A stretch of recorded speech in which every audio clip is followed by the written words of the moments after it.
there. Welcome to 13 of Reading and welcome back to school. We just got off Thanksgiving break. Hopefully, you all had a nice holiday. I'm sure for most of us, it looked a lot different than what we're used to.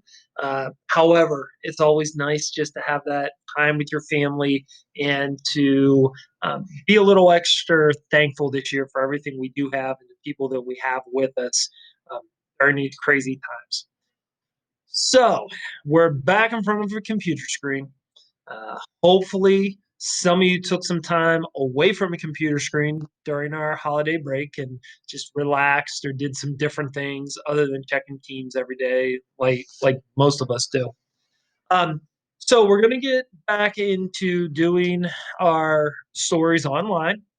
So I will do our whatever our topic is or our title is. I'll do 2 days of that, and then you'll do 2 or 3 days of reading A to Z. Please remember, if you are getting tired of doing computer reading, I am doing a live Zoom of our stories. So if you would rather join me for the Zoom so we could talk about it, so you don't have to do the Nearpod, you don't have to watch and listen to this. Um, Please check Teams. I send out that Zoom link chat on Monday mornings.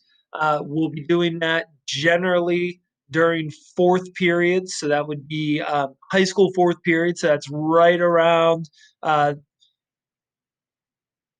I believe I have to look at the clock because I still don't know the schedule that well. I believe that's around that 10:15, 10:20 period. Um, that's an option for you if you want to do that instead of doing a Nearpod. So this week we're going to be getting back into nonfiction stories. So we spent some time taking a look at um, folk tales. We also last week looked at nonfiction articles. And so this week we're just going to get into the old style nonfiction story. So we learned with an article that's a very short piece of writing that gives us nothing but facts. Right? In this story that we'll be reading this week, it's going to be called Fireworks. Now, most people would see this and think there's a lot of different ways this story could go. This could be a fiction piece, this could be nonfiction. This is nonfiction. They are just straight up telling us about fireworks, how they're created, how they work, and how the shows actually happen. For me, this is actually a very personal story because you'll hear me mention it throughout the story this week.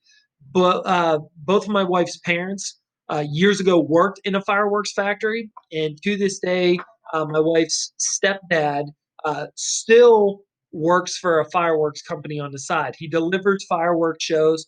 Um, he's in his 60s now, so he kind of got away from it, but he used to actually shoot the fireworks shows. So if any of you have ever gone to Mack Park in Indiana for the 4th of July, my father-in-law used to shoot those shows up until 2 years ago. So um, I understand how fireworks work very, very well. And so I'm really excited for you guys, if you don't know how they work, to find out how they actually do work. So, what I want you to understand about this nonfiction story this week is we're going to be working on summarizing. Summarizing is such an important skill as a reader. It's a skill that I have still not learned very well. Summarizing is taking the information, and you're going to see this is a very long story. It's taking all that information and putting it into a very few short sentences to summarize or sum up what this whole long story is telling you. Again, it's not an easy skill. I struggle with it. I have a very hard time. You guys know that I like to talk, I like to use my words. So, summarizing is a tough skill, but it's a skill that we need to work on. It's a skill we need to get better at. And it's a very important skill for us as readers because if you're able to summarize what you read, then you're going to remember it a lot better as well.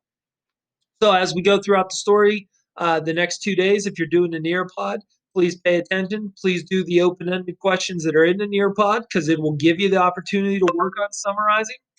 Otherwise, please join that Zoom on Monday. I'm sorry, not on Monday, on Tuesday or Wednesday. Please join that Zoom so that we can have our reading class together. Either way you do reading this week, I hope you enjoy our story.